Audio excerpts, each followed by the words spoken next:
क्या आप जानते हैं दुनिया में एक ऐसा भी शहर है जो अपनी इच्छा अनुसार जब चाहे तब बारिश कर सकता है।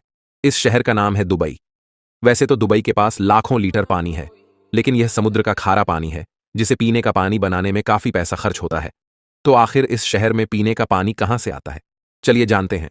तो दोस्तों, दुबई रेगिस्तान की बंजर जमीन पर बसा हुआ है। इस जमीन में पानी से ज्यादा तेल निकलता है, इसीलिए यहां पानी तेल से भी महंगा है।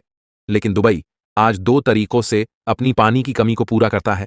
पहला, समुद्र के पानी को साफ करके इस्तेमाल में लेना, और दुबई का 80% पानी इसी तकनीक से आता है।